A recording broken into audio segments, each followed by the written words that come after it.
Ashe Boya, Ashe Ibosheshe. This is Orula Fungano Informa, part 4 of our series of the mystical life of Oromila, Eliripi, Ipekeshilumare. Once the offerings were done, and the drums were playing, and the dances were taking place, and people were mounted by the orishas, and all the rest of the rituals were completed, later into the night, Elewahada raised his staff and ordered silence. A thunder and lightning stroke, and it was an indication that Shango has responded and has heard the pleas of the people, so that Osain can help Oromila and his disciples in his journey. That night, after eating dinner, everyone for the festivities began to go to their homes. Many people respectfully said their goodbyes to Oromila and his disciples, with the idea that they're going to help them in anything they need in their journey. Now, more relaxed, Oromila and his disciples sat down to review all the conversations that took place during that festivity, in that ceremony that took place. They tried to visualize everything that took place and memorize all the native words and indigenous languages that were taking place. Whom Elegwa, who understands our languages, was helping them out with all the diverse dialects that took place and complicated word usages that were difficult to learn. Many terms, to say the least, in reference to the knowledge required for them to know, so in the future, when they speak again, they will be able to communicate with one another. They also took advantage, the disciples, in writing down everything that they could remember in their papyrus. Papyruses that they brought from Egypt, because they knew one day this had to be recorded for further review. Elegua, by way of his brother Akefun, knew that something negative took place. His father Obatala was very ill and sick, and Elegua said, I have to leave to check on Obatala.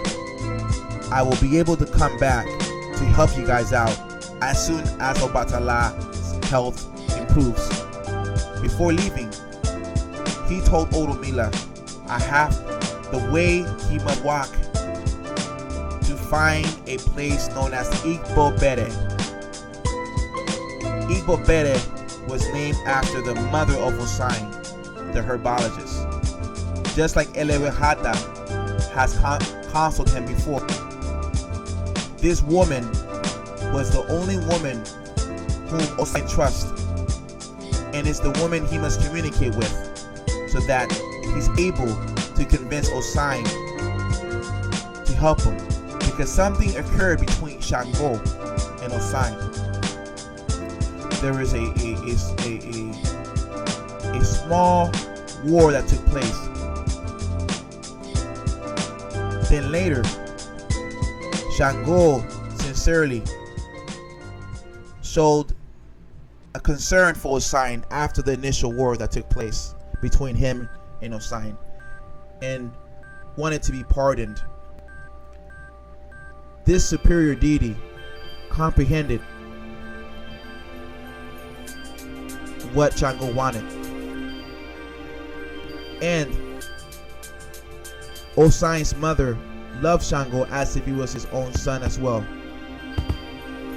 During this time, Orula with his disciples were grateful for this advice, and they said their goodbyes to Elewehada for his unconditional love and help in this journey. A little bit later, they began to advance, and they went to different regions of Africa. They set up camps in different locations for rest. Then they went to different locations where some were locations were very humid, very cold, and some was very hot. different locations.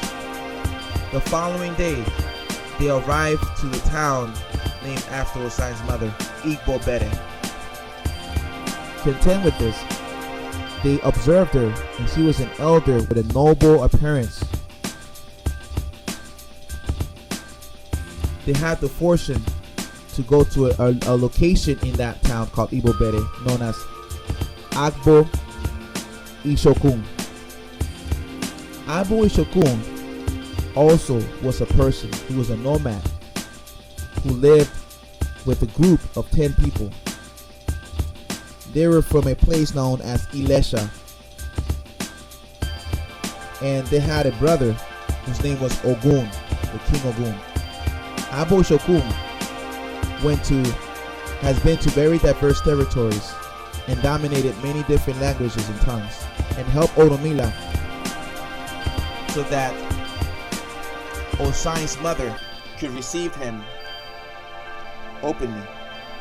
Agbo Ishokun said, "Venerated elder, I am the minister of Ifa, the deity founder of the region, a kingdom from a long distant kingdom.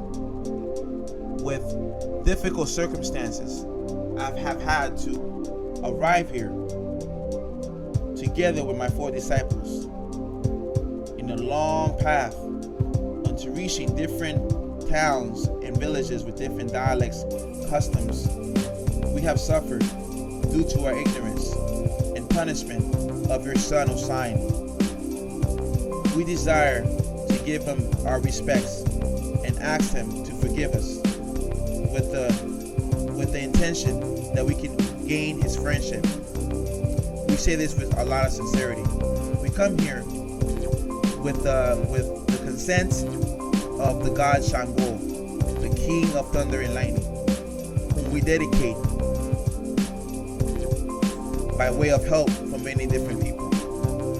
In a splendid ritual, we gave him honor and veneration. Please have mercy on us. You and your son help us. We have came here to seek for hospitality in this noble town." This is how Oromila spoke, but the person was translating this for the mother to understand. But this is the words that Oromila was telling Osai's mother. Osai's mother, named Ikobere, showed a countenance of admiration, and she said, then Oromila said, "Please accept our modest plea. We have done this. This is this gift that we have for you. The gift we have for you is from Egypt." He extended his hand, and there was a white scarf. Inside that white scarf, there were bracelets made out of gold. And he gave this to her in honor of establishing a friendship. Igbo Bede was grateful for the kind words that Oromila gave her, and she said, "Your words should not go in vain, noble Lord. You have the patience and gentleness to share this information to me with your intention to befriend my son, whom I seen every day.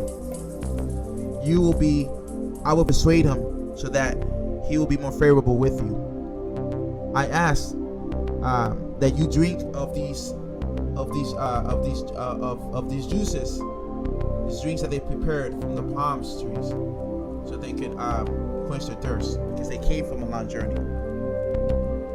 It was a very noble response from Osai's mother, Igbo Bede, that Oromila felt relieved, along with his disciples. Then they were taken to a home where they were able to rest and have clean clothes and also dinner.